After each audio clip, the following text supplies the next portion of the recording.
Jaya Ram Krishna Jaya Jaya Ram Krishna Jaya Jaya Ram Krishna Jaya Jaya Ram Krishna Sharanam Ram Krishna Sharanam Sharane Ram Krishna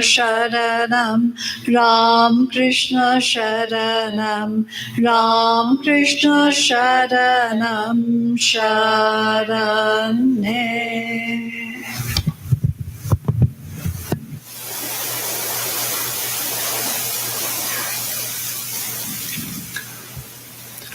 Om ya pritira vivekanam vishayeshu anapayini tvamanusmarata same hrudayan mapasarpatu tvameva mata cha pita tvameva bandhuscha sakha tvameva vidya dravinam tvameva sarvam mama deva deva.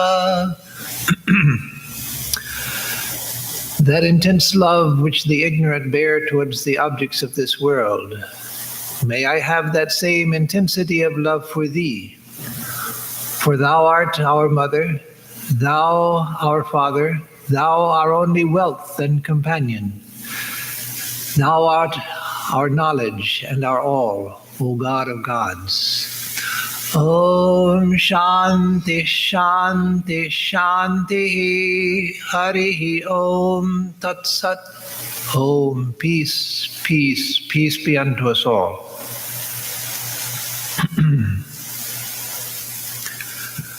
So this morning is question and answer morning. So you are the ones who determine the topic for today. And each time there are people who come afterwards and say, oh, I wanted to ask a question, but I didn't know if I should ask it. So this is the time to ask questions. Not that you can't ask them other times, but if you have a question, this is the best time to ask it. Unless it's purely personal. Yes, she. Just a moment. Wait for the microphone. This is the. Hold it up to you. Sorry. That's okay. I have to talk a little true story before the question will be asked. Actually, this is between Prime Minister Churchill and Gandhi. There was a talk a little bit, which was amazing to me. Let's see if I can read exactly what the talk was. Churchill was talking to Viceroy Lord Irene in his usual dress. Churchill said, it is alarming and also nauseating to see Mr. Gandhi, a seditious Middle Temple lawyer, now posing as fakir of a type well known in the East, riding half naked up the steps of the Viceregal Palace while he is still organizing and conducting a defiant campaign of civil obedience to parley on equal terms with the representative of the Kim Emperor. And also he taught that this Gandhism need to be crossed out, basically solely. Then Gandhi wrote a little reply to him, very nice reply. Dear Prime Minister, you are reported to have a desire to crush the simple, naked fakir as you are said to have described me. I have been long trying to be a fakir, and that naked a more difficult task. Therefore, I regard the expression as a compliment though unintended. So here is the one I wanted to ask the questions. Yes, he was unselfishness. He wanted to be a people representing as a India, but my question is here, if we all are unselfish and to grow a country like that. So how the country can be developed, or what is the meaning, why he replies so nicely so that he can get the prime minister attention, though the letter was never delivered to him. But why he intend to do that? I feel like if it was asked to Jesus, Jesus will do the same thing probably, what Gandhi did. So could you explain little details about why he would have talked like that? Yes, I'll be glad to. So that's a famous conversation between, correspondence between Gandhiji and Churchill, in which Churchill called Gandhiji a half-naked fakir, etc. And Gandhi said that he had been trying for many years to become such, and so he took it as a compliment, even though it was not meant as a compliment. And so the question is, if everyone, first of all, recognizing the greatness of Gandhiji and the fact that he was trying to be unselfish and all of that, but if everyone becomes unselfish like that, then how can a country maintain itself? How can a country advance? How can a country protect itself, and so forth? First of all, I can refer to it's not the same incident, but a parallel incident with the Holy Mother, where Golap Ma and others sometimes would tell Mother, you don't, they would say it as blaming Mother, saying, Mother, you don't see faults in anybody, criticizing Mother for not seeing faults in others and not criticizing others. And so Mother says, well, if one person doesn't criticize others, is the world going to come to an end? And so in the same way, unfortunately, we don't have to worry about the whole world becoming unselfish, because they're not going to. For most people, a little bit of unselfishness is difficult itself. And so we need not worry that, well, if everybody becomes unselfish, then who's going to promote the country or promote society and promote wealth making and all of that? Because there are always all types of people. Most people in the world don't want to be unselfish. So a great person like Gandhi sets an ideal of unselfishness, just like Sri Ramakrishna. Sri Ramakrishna set an ideal of spirituality. But even if the whole world looks to someone like Sri Ramakrishna or Jesus or Buddha for their great spiritual qualities, the great majority of people, it's only a very high ideal and remote. And so the ideal of renunciation and unselfishness and service and purity, truthfulness, all of that Gandhiji gave, that he presented, that's an ideal for us. And it's those ideals which keep society from falling into complete immorality. It's those ideals that give people the belief that there's something higher to strive for. If it weren't for people like Gandhiji, then there would be even fewer people striving for unselfishness. It's because we look at a life like that and we see, my goodness, it was such an extraordinary life. So much power he had, though he was a thin little man. Looks like he couldn't sustain a cold. If he caught cold, then that would be the end of him. He looks like he's so frail. And yet he faced down the British Empire. And so whatever one thinks about his politics, that aside, just the greatness of the man for what he did and what he stood for.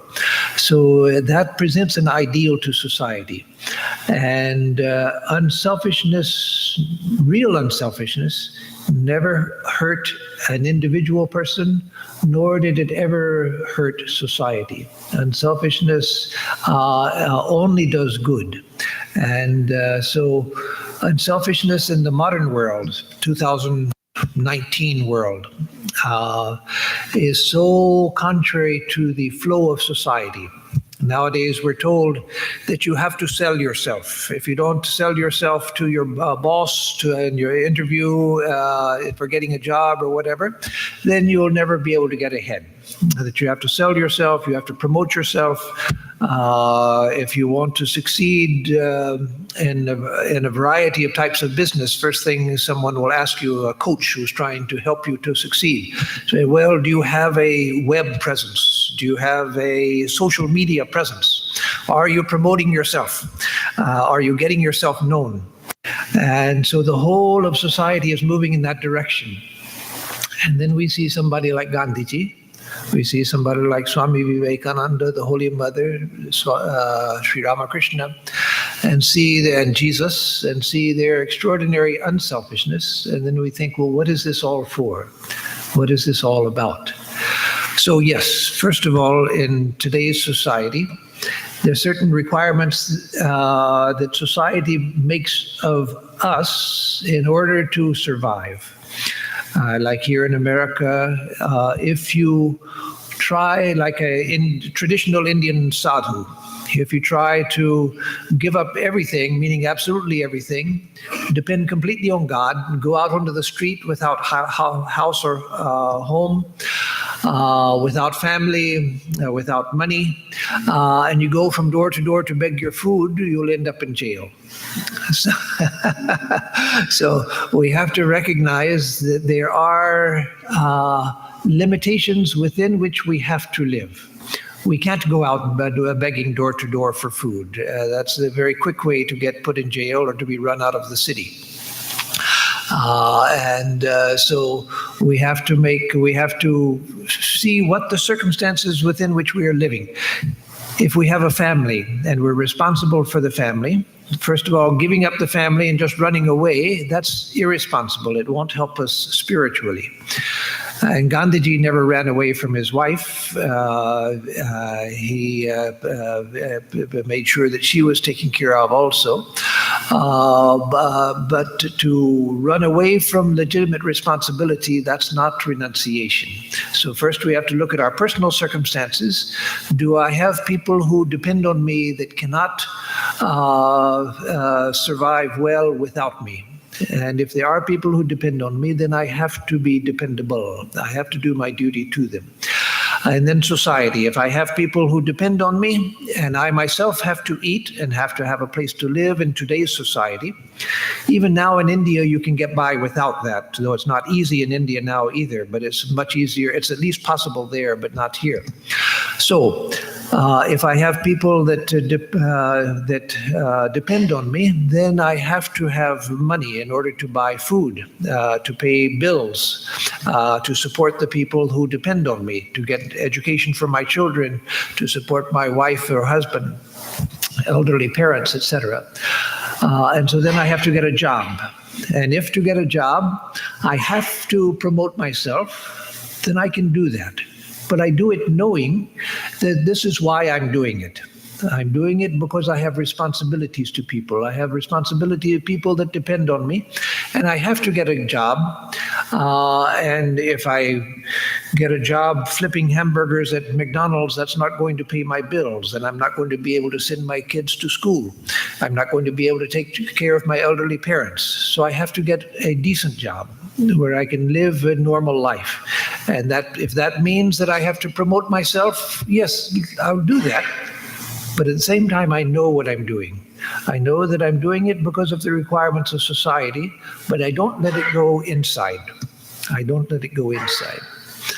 And so if we could all live like Gandhi, or like Sri Ramakrishna, or Holy Mother, Swami Vivekananda, Jesus, and other great figures, then we would be very blessed. And so we should try to approach the ideal that they have presented. But when we do that, we'll find that there are so many limitations we face that we can only approach it. We can only approach it, the great majority of us. And in approaching it, we are living up to an ideal which is good for society. The ideal which someone like Gandhiji presented was an ideal which is good for society. Again, I'm not talking about his political decisions and all of that, which many people have rightful doubts about the wisdom of some of his decisions and things. That's a separate thing. All of us we can only make decisions on the basis of the information we have and the temperament that we have developed. And so even great men have to depend on the same thing for making decisions. But the man himself, what he stood for as a man, the unselfishness, the purity of his life, the sincerity of his life, his truthfulness, his renunciation, his unselfishness, living for the welfare of others, those are qualities that will never hurt anyone. If we can do that, if we can go in that direction, good.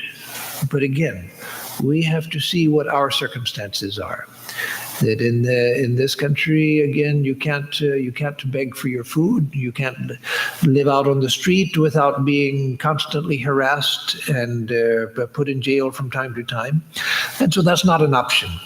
But within the options that we have, then to lead an unselfish life, a life that's dedicated to truth, truthfulness, a life that's dedicated to unselfishness, then that's good.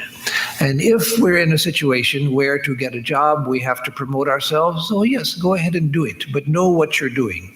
And know that I'm doing it because of the requirement of the situation.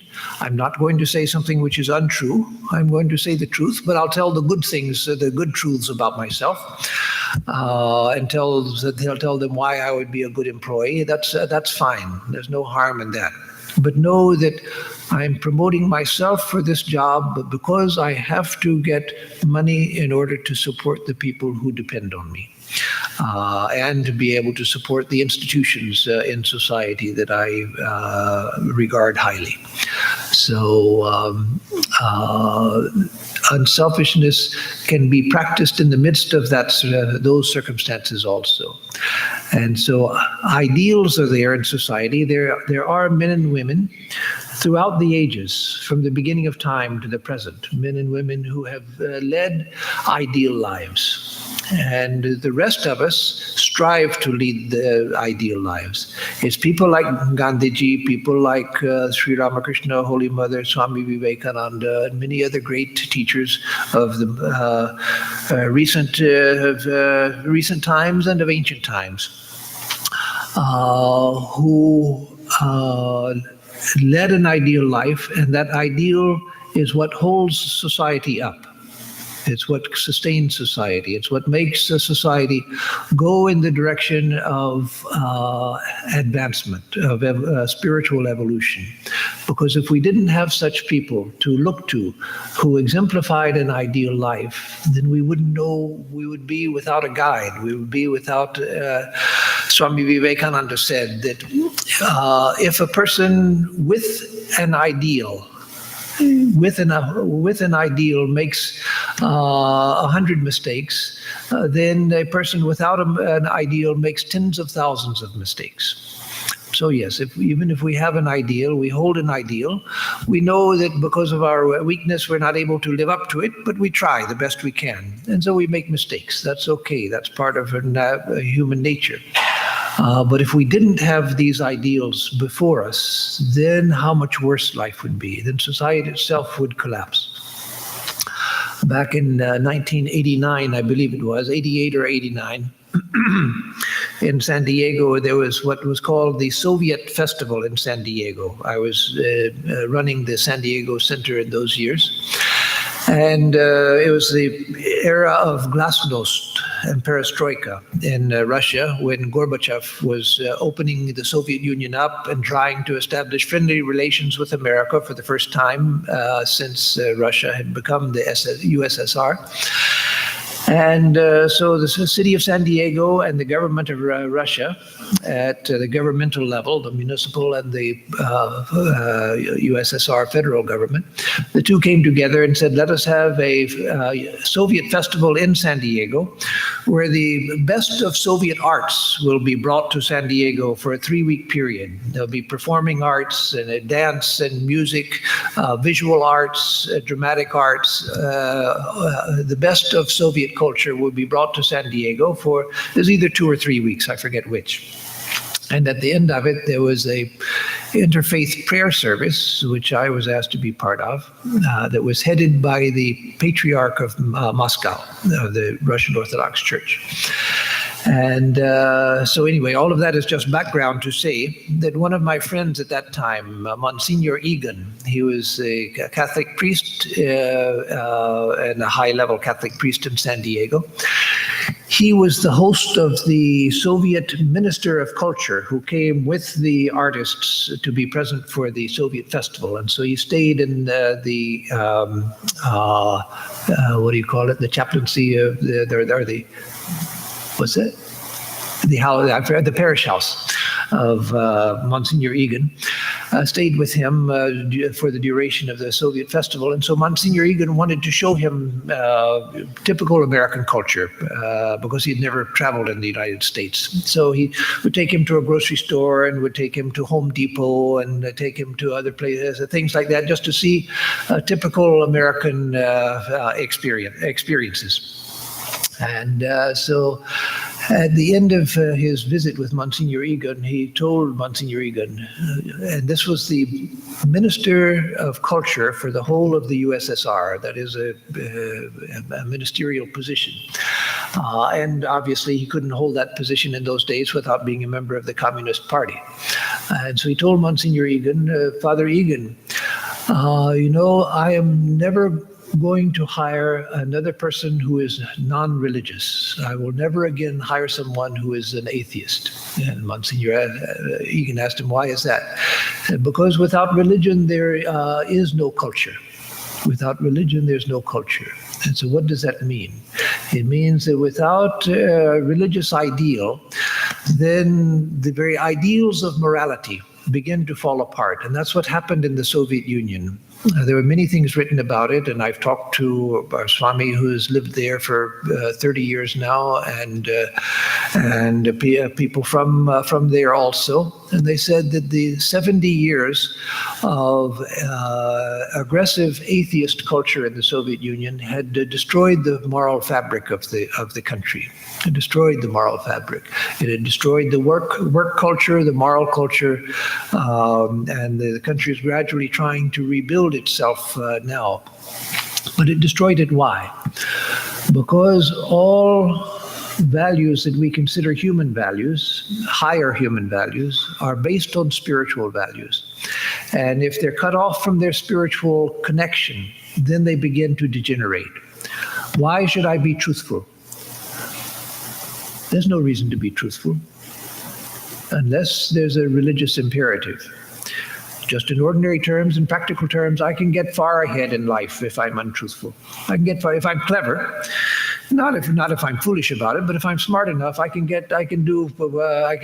far more successful if I'm untruthful. It's easy. Just be a good liar. Not so foolish and bad as some people who tell so many lies that you know everything that they say is a lie. Then of course you've lost the game. But if you're clever about it and you know what you're doing, sure, I can be much more successful lying. I can be more successful cheating. I can get better grades in school. I can get a degree more easily if I'm clever about it. Not if I get caught, but if I'm clever about it. So there's so many advantages to being dishonest, to being a liar, to when you need to get ahead, for cheating people, for being selfish. And the people who say, even some modern religious teachers who say that the gospel of greed, that's a good thing, that God wants you to be prosperous. You should get out there and make sure that you are prosperous. And if you bend the rules a little bit, it doesn't matter. So without a connection to spirituality, then there's no good reason for being moral. The reason for being moral is that there is a truth behind this universe, and that that there is a goodness within this universe. There is a reality within this universe that can only be come to, that can only be experienced if the mind is clear and clean.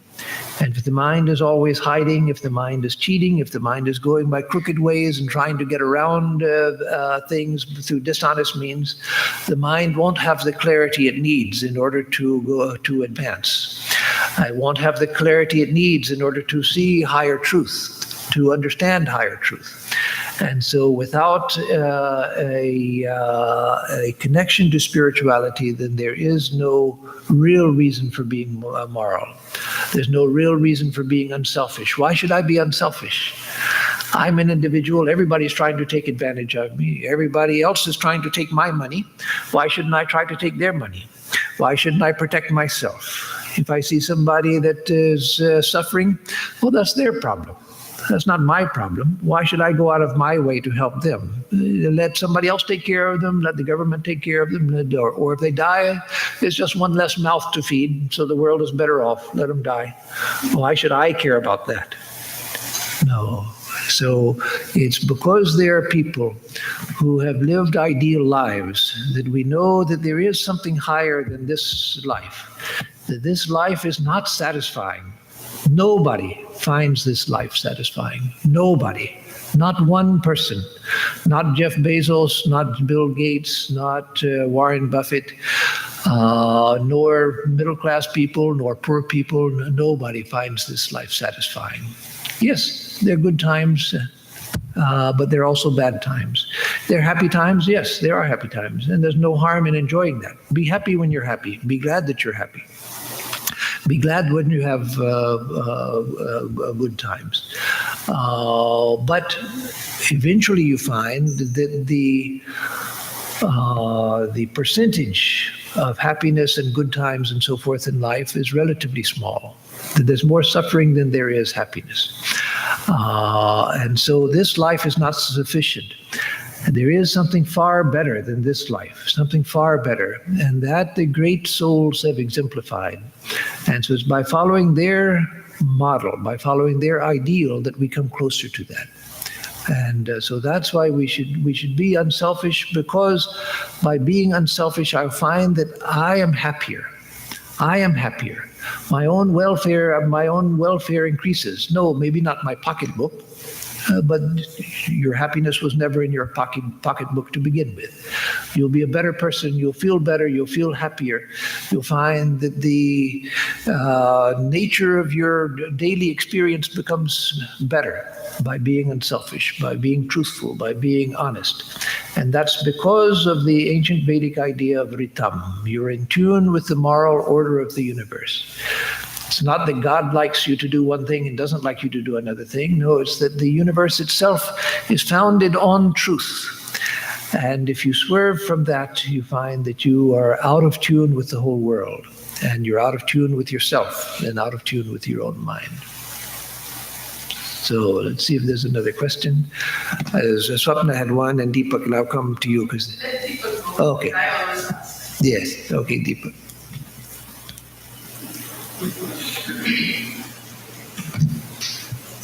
This is about Sarada Math. Why it has been created and what is the relationship with Ramakrishna Math. Okay. So if you could talk to us about it. Okay, about the Sarada Math, why it was created and what its relationship is. So Swami Vivekananda, before he founded the Ramakrishna Math and mission, of course they were the disciples of Sri Ramakrishna that Sri Ramakrishna himself had given the ochre cloth to, but that was not a formal organizational establishment of the Ramakrishna mission. It was just an informal establishment of these are my disciples and I give them sannyasa in a very traditional way. And so there was in the early days after Sri Ramakrishna passed away, there was no such thing as the Ramakrishna Math and Ramakrishna Mission. They're just a band of disciples who preserved his memory and teachings and worship and did their own spiritual practice in order to realize God. But Swami Vivekananda, after he came to America, he said one day when he was in Chicago, during the period of the Parliament of Religions, he was staying with Mr. and Mrs. Lyons, and his granddaughter, whom I knew, and who was staying with her grandparents and her mother, who was recently been widowed, reports that one day Swamiji came back from the city, doing something in the city, to the Lyons home, and said to Miss Lyons, "Mother, today I had the greatest temptation of my life." And Ms. Lyons smiled and said, Swamiji, what was her name? Swamiji said, no, Ms. Lyons, it's not a woman, it's organization. That I have seen what great things can be done through organization. And so then Sister Christine takes up the story from there and says later, she met Swamiji a year later in 1894 and knew him to the end of his life. She said that Swamiji in those early days, he would pace up and down, arguing with himself about the pros and cons of organization, saying that with every organization, yes, some good comes, but new evils are created also. That organization always has its flaws and causes new problems. But he finally decided that without organization, the living tradition and power which Sri Ramakrishna had brought to earth could not be sustained and channeled properly. And to see a historical example, if you look at the difference between Buddhism and Christianity and the Bengal Vaishnava school, what a huge difference. Buddhism and Christianity, from the beginning, they had an organization. And they are still powerful organizations all over the world. In Bengal Vaishnavism, Sri Chaitanya was an incarnation of God, no less than Jesus or Buddha. And yet there was not an organization. And so there was not that power, there was not that channeling of power in creative directions and so forth. So Swamiji saw that organization, yes, it causes problems, but it also is necessary in order to preserve and channel power. So he began to think in terms of organization. But he said that he wanted the women's order to be established first, before the Ramakrishna Mutt and mission. It turned out that it was born 56, 57 years after the Ramakrishna mission, but that's not because of Swamiji's desire. He wanted people like Gauri Ma and other women disciples of Sri Ramakrishna to come forward and become the nucleus around the Holy Mother, become the nucleus of the Sarada Mutt. But that wasn't possible in those days. They weren't ready to do it. And one of the reasons why he brought Nivedita to India was that he wanted her to stimulate the women's work in India. He wanted to take Gauri Ma to the West to show the West what type of womanhood India could produce. But he brought Nivedita to India in order to work for the uplift of Indian women, because he saw that he was not going to get the cooperation of the women to build an organization. No one was ready to do that at that time. So he formed the Ramakrishna Order, and he passed away in 1902, and the Sarada Mutt was not established until 1954. 53 was the centenary of Holy Mother's birth, 1953. So it was decided that as part of her year-long celebration, the Sarada Mutt would be established. And one of the little-known stories outside of the order, some people know it, it's not a secret, but it's not publicized, certainly, because it's not a pretty chapter in the history of the Ramakrishna mission. The formation of the Sarada Mutt almost split the Ramakrishna mission in half because of the opposition to it.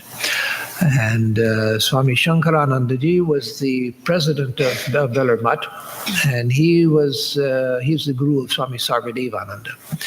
So Swami Shankaranandaji said that no, we must establish the Mutt for the women, that over half a century has gone since Swamiji tried to do it and it wasn't done. We can't wait longer. And this is the year of Holy Mother's birth centenary. We must do it.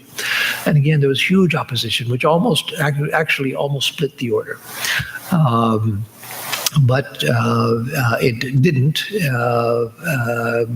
because of the wise guidance of a few of Swamis, including my own guru, Swami Vireshwarananda. It was his skillful handling of the situation that kept the order together, largely kept the order together. So the Sarada Mutt was formed, but it was formed on exactly the same pattern as the Ramakrishna mission, the same constitution, the same abilities, the same ideals, the same authority that the women had as the men had. And the men were not to have any say in the running of the Sarada Mutt. And that was specified by Swamiji. Swamiji had said that great harm has been done because in every religious movement, the men have always taken charge of the women and told them what to do. So you see in Buddhism that the Buddha accepted, reluctantly, he didn't want to, but he finally accepted women into his order at the appeal of his disciple Ananda, with his wife and mother, as beginning nuns. But in Buddhism, what happened in time? In time, the final ordination was taken away from women. They weren't allowed to get the highest ordination. And then in the countries throughout the Buddhist world, women became the servants of the monks. The women were allowed to renounce the world and come to live in convents associated with the monasteries to do what? To do the monks' laundry, to cook for the monks, to clean for the monks. Like in Tibet, the women weren't given scriptural education or anything. They were just to take care of the monks. And so in Christianity also, even today, women cannot become priests. They can't officiate in churches. And so Swamiji saw all of that and said that that should not happen in the Ramakrishna tradition, that women should be autonomous. That women should be in control of their own lives. And so he told the monks that hands off of the sardamat. You have nothing to, no power to direct their activities. They are completely autonomous. And so the sardamat, they initiate men and women just like the Ramakrishna order initiates men and women as lay people. But it is an organization on the same plan as the Ramakrishna mission, but guided completely by women under their own authority. And of course, there's a very good relationship between the two. But organizationally and as far as authority goes, they're kept completely separate. And again, that was Swamiji's wish. So, Swapna. Oh, just a moment. Yes. Thakur had said that even if you don't believe in Radha and Krishna, Yes. take their feeling, Krishna is Chidatma and Radha is Chit Shakti. So now, when he says that, for the people, he expects us devotees to think of Thakur or whatever, Bhagwan, as Chidatma and us as Chit Shakti, or is he talking about Purusha and Prakriti, like the Purusha or the Thakur being Chidatma and the power like Mother or Radha or as the Chit Shakti? No, he wasn't talking of either. He wasn't being so philosophical. He just meant that Radha, the intense love which Radha had for Krishna, that we should internalize. That to think of the tremendous love which Radha had for Sri Krishna, and that we should try to emulate that love for God. And so he wasn't talking about cosmic principles. He was talking about the psychology of the love between Radha and Krishna. And that so he said that even if Radha is not historical. He didn't say that she wasn't, but Swamiji felt that she wasn't, or Narendra felt that she wasn't, and many people feel that she wasn't. So even if she was not historical, Sri Ramakrishna said the great sage who imagined the Radha, who pictured Radha in his imagination and wrote about her, that he embodied that love of Radha, otherwise he could not have developed such a perfect character. And so in that sense also it became historical in the person who invented Radha. So just a little footnote on that. The reasons for thinking that Radha is non-historical is that in none of the early texts is Radha ever mentioned. She's not even mentioned in the Srimad Bhagavatam, which is much later. So Radha doesn't become mentioned until very late, just a few centuries ago. She suddenly arises. Before Sri Chaitanya's time, of course, but maybe 1,000 years ago, which is recent in Indian history. Before that, there's never any mention of Radha. She's not in the Srimad Bhagavatam, not in the Vishnu Purana, not in any of the ancient texts. And so there's good reason for thinking that Radha didn't exist because as a historical person, because otherwise why was she never mentioned?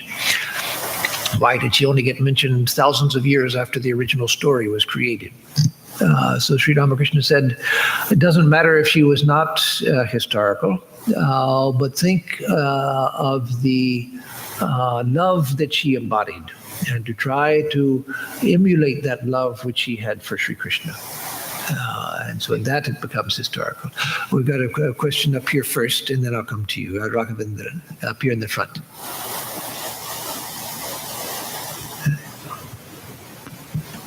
There you go. So, Swamiji, my question is Dakshinamurti Stotram. So which stotram? Dakshinamurti The Dakshinamurti stotram. Stotram is mainly the explanation of the unreality of the world. Yeah. And even science, lately, is coming to the same conclusion because they could not prove the ether in the sky what it is. And all the experiments they made, they say it is unexplainable. For the transmission of the light, even from the sun to the earth, is not fully explained by scientific methods. The question is, I understand Sri Ramakrishna said, when I was asked if the world is real or unreal, understood, he said it is real. But Dakshinamurti Stotram itself says everything is unreal. Yes, that's a good question. And so let me just restate it in case all of you couldn't hear it or capture it. That in the Dakshinamurti Stotra by Shankaracharya, a very beautiful hymn. In fact, I've given retreats on that hymn. Shankaracharya, one of the main purposes of that hymn is to show the unreality of the world. And yet Sri Ramakrishna was sometimes said that he accepted the reality of the world.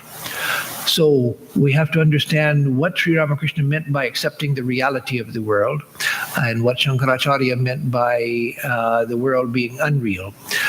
So first let me say that with Sri Ramakrishna, it's always difficult to say that Sri Ramakrishna believed this, any one particular thing, whatever it is, but to say Sri Ramakrishna believed A as opposed to B, C, D, because you'll find in Sri Ramakrishna that he,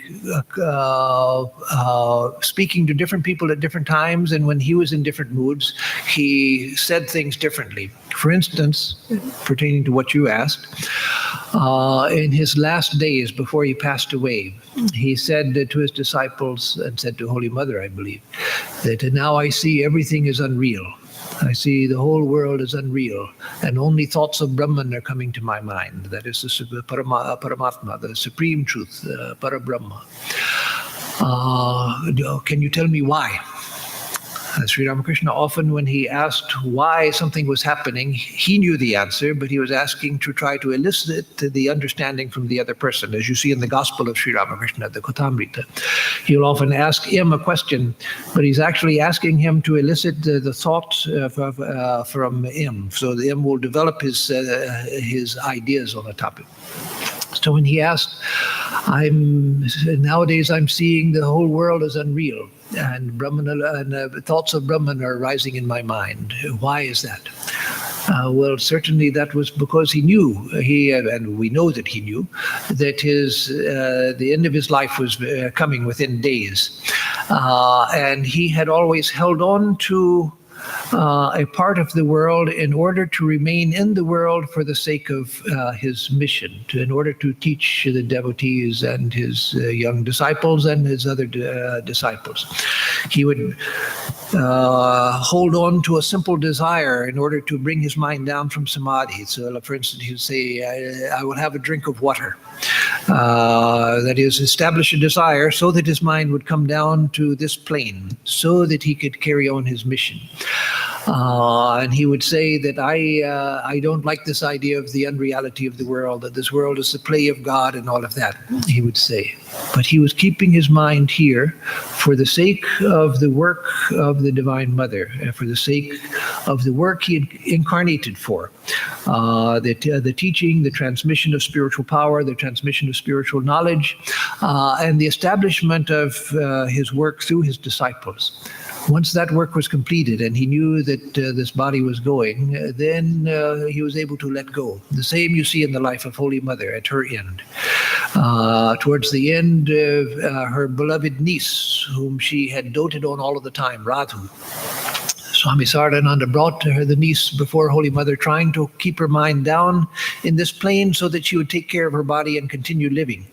And Holy Mother turned her face away and said, "Get her out of here. I don't want to see her anymore. She no longer fascinates me." As her mind had turned away from attachment to everything in the world, and everything was unreal to her, and she was ready to let go of it. So Sri Ramakrishna didn't deny that the world was unreal ultimately. He seems to have thought, and I say seems to have, I'm pretty sure of it, but we should always be humble in talking about what we understand of someone like Sri Ramakrishna. Sri Ramakrishna seems to have felt in everything that he did and said and taught that for most people, spiritual aspirants as well as ordinary people, if you start them from the position that this world is unreal, then where do they stand? On what do they stand? If this world is unreal, that's all I have. I don't see God. I don't yet experience the Atmarupananda. I don't experience Brahman. I don't experience Ishvara. This is all that I've got. This and this and this is all that I've got. And you say that's unreal, then what do you do? It takes away the very platform in which you're living. And so Sri Ramakrishna discouraged that attitude for the majority of people. Not for Swami Vivekananda and a few others, where he would tell them about the unreality of the world.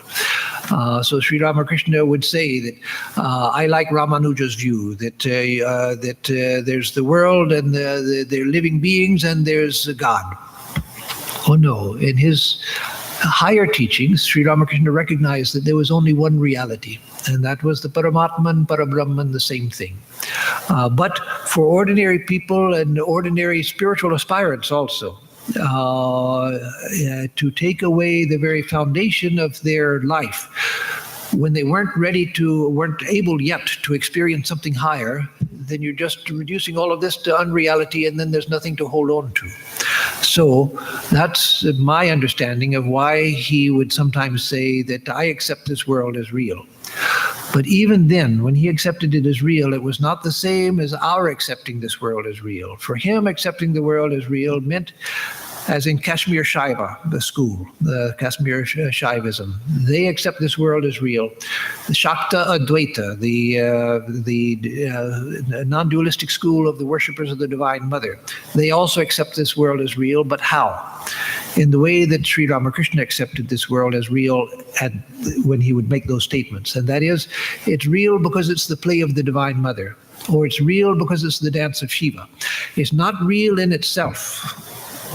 Divorced from Shiva, divorced from the Divine Mother, divorced from the infinite Brahman, the world is not real at all. It's just a phantasm. But if you see this whole universe as the dance of Shiva, you see Shiva animating everything, then it's real as the dance of Shiva, not in itself. Or if you see it as the play of the Divine Mother, you see the Divine Mother, Ma Kali, her wild dance is this universe, and you see it as that, then this world is real as the expression of the Divine Mother. Without that, it's nothing. Without that, it's nothing. So when Sri Ramakrishna said that he liked the idea that the world is real, he meant real as the play of the Divine Mother. So for us who have neither experienced the infinite Brahman or Paramatman, nor Ishvara, nor the Divine Mother, nor Shiva, it's easier to think that this is the play of the Divine Mother than to think it's all unreal and there's just the infinite, spaceless, timeless, qualityless Nirguna Brahman. That's true. Sri Ramakrishna knew that was true. But for the majority of aspirants, we're not ready for that. But we can think that this whole universe is the play of the Divine Mother. So now another question here. Yes, right there. Good. Can one be spiritual without being religious? And the corollary, does atheism preclude spirituality? Does which preclude? Atheism. Atheism. Okay, good. So that's a very important question nowadays. Very, very important nowadays. Can one be spiritual without being religious? And the largest growing category of religious people in the United States now are those who say SBNR. Spiritual but not religious.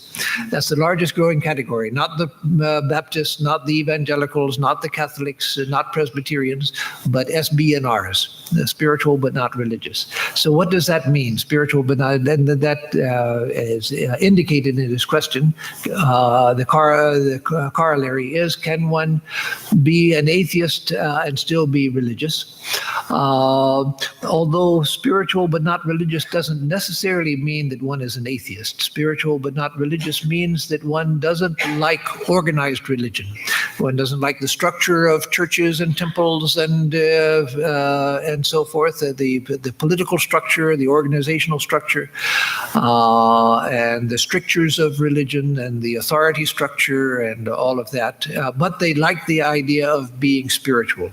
So first let me say a word about that, and then I'll come to the atheism is a subclass of that. It's within the same larger circle, but a subset of it. So spiritual but not religious, yes. In fact, some believe, and I believe, that Swami Vivekananda himself was the originator of the spiritual but not religious movement. He says in his lecture, Is Vedanta the Future Religion? He says, come out of the churches and temples and wash yourself off. Wash yourself free of the superstitions which have clung to you for ages. If it were me, I would never go into any church or temple, he says. And so what does he mean by that? Swamiji established the Ramakrishna mission. He established the temple in Belur Math. He established the worship of Sri Ramakrishna. He established Durga Puja at Belur Math. So what does he mean to come out of the temples and churches and wash yourself off of the superstition which has clung to you for ages? What he meant was that along with the positive impulse of religion, every religion, whether it's Christianity, Buddhism, Judaism, Hinduism, Sikhism, Jainism, whatever religion, along with the positive impulse of moving towards God, towards realization, towards enlightenment, in the case of the Buddhists. There's also a vast mass of practices which are holding humanity back, a vast mass of attitudes which are holding humanity back. And so Swamiji didn't want the impulse towards spirituality which Sri Ramakrishna brought to be smothered under the weight of old tradition. Now within tradition there are beautiful things, there are great things within tradition. So Swamiji wasn't in favor of just throwing out all tradition, but he was in favor of finding out what is the purpose and goal of religion and living up to that and letting other things take care of themselves. So he said, each man is potentially divine. What is it? Each man is potentially. The purpose is to realize that divinity within and without. Churches, books, temples, etc., are mere secondary details. He said. So all of the traditions and books and Vedas and Bibles and Qurans and all of that, those are secondary details. Those are not the purpose of religion. And yet the people in all of our traditions, all traditions, who make those the main thing. and spirituality is buried under all of that. And so Swamiji was one who, and Swamiji took his stand on what he had realized in his own life from the example of Sri Ramakrishna. So Swamiji didn't just take the words of Sri Ramakrishna, but what he himself realized was that which Sri Ramakrishna had also realized. So Sri Ramakrishna, we say that Sri Ramakrishna realized the truth of Christianity. He practiced Islam.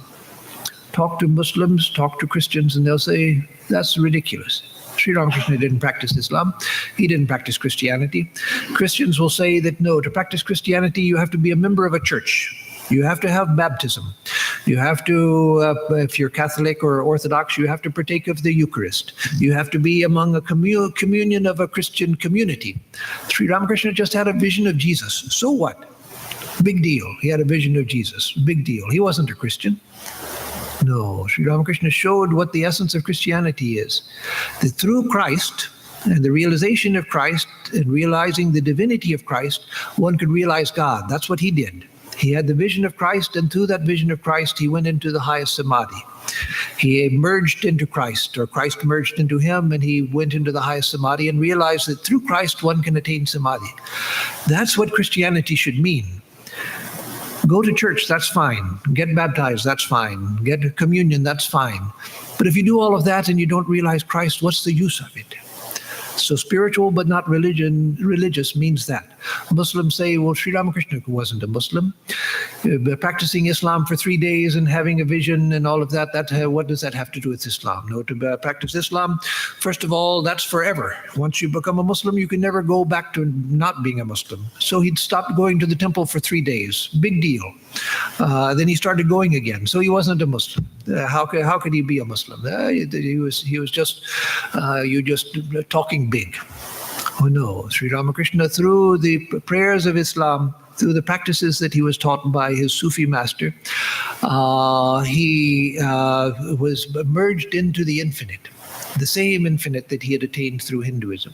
And so he saw that, yes, through Islam also, by focusing my mind through the methods of Islam, I came to that. But he wasn't so small-minded that he said, well, I came to it through that, so now I have to throw everything else away. Because he had come to that same point through other venues, Vaishnava, Shaiva, Vedanta, and Tantric and other venues. He'd come to the yoga, he'd come to the same. So he realized that all of those lead to the same goal. So spiritual but not religious means the essence of religion. So Sri Ramakrishna showed what true Islam is. The experience of Allah, the merging into Allah.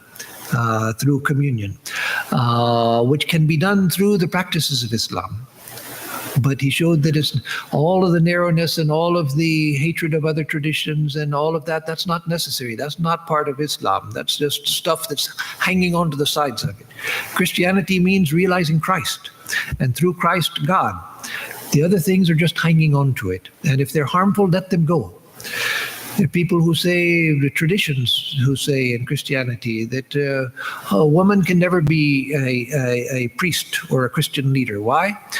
There are Protestants who accept women ministers, but Catholics and Orthodox who don't. They say they can never accept a woman. Why? Because Christ's disciples were all men. Well, that was 2,000 years ago. And you're going to hold on to that for another 10,000 years from now because that happened 2,000 years ago, because that's the way society was? No, let those things go. Those are just the old things that are hanging on to religion, holding it down, dragging it down and making it shameful. Something that modern people don't want anything to do with. So now time is up, so let me just say a word about atheism. Atheism is causes no fear to a Vedantin, shouldn't cause any fear to a Vedantin. Swami Vivekananda said that many atheists are far more honest than religious people, because many religious people don't really believe in God. If they did, then they would seek God. They don't seek God, they just have some sort of ancestral connection, and so they hold on to it. Whereas the atheist says, well, I don't see any reason to believe in God, so I don't believe in it. That's honest, that's truthful, that's being straightforward. So Swamiji said that atheism can serve a great purpose in a person's life to get rid of all of the cobwebs from the mind. But then, can an atheist become spiritual? Yes, an atheist can. First of all, Buddhism itself shows that. Buddhism doesn't believe in God. Jainism doesn't believe in God. And Advaita Vedanta, non-dualistic Vedanta, you don't need to believe in God. For Raja Yoga, you don't need to believe in God. Patanjali's Yoga Sutras, you don't need to believe in God. For Sankhya, you don't need to, Sankhya Vedanta, you don't need to believe in God. And so for an atheist, it's enough to know that if I can learn to still my mind, then whatever is true, I'll be able to see it. When my mind is disturbed, I see a disturbed picture of the world. But when my mind is pure and clear and still, then whatever is true, that I will see. Or one can start with, I don't know whether God exists or not, and I don't care. But I know that I exist, but I don't know who I am.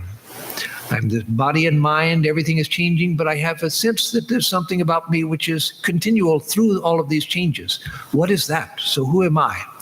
So one can be an atheist, not accepting the idea of God, and yet become spiritual.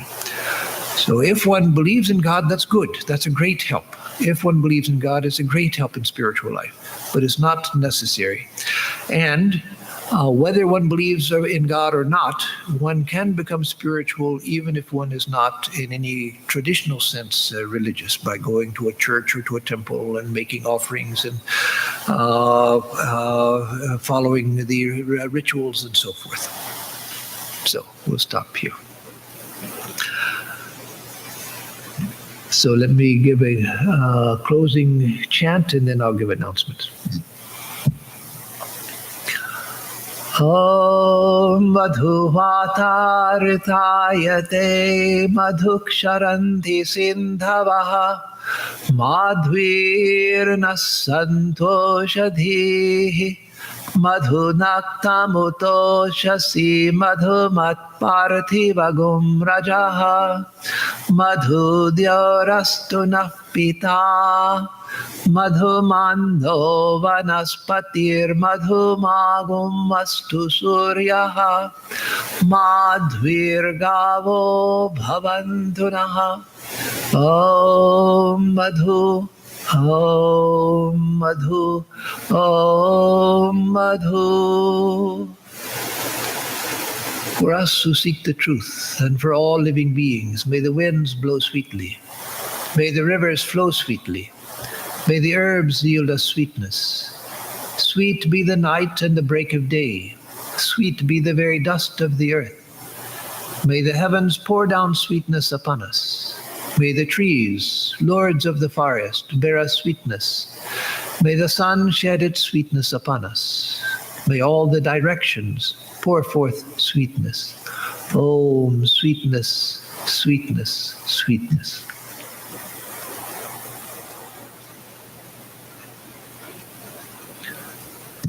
So for announcements, Tuesday we'll have the Gita class as usual at 7:30 in the evening. On Thursday we'll have the gospel class as usual, the Gospel of Sri Ramakrishna at 11 o'clock in the morning. And on Sunday I'll speak on Swami Vivekananda and the Spirit of America. Swami Vivekananda and the Spirit of America. And that's in honor of the 4th of July, which is coming up a few days after that. So next Sunday will be the very end of June. And then in 4 days will come the 4th of July, which is deeply associated with Swami Vivekananda's life.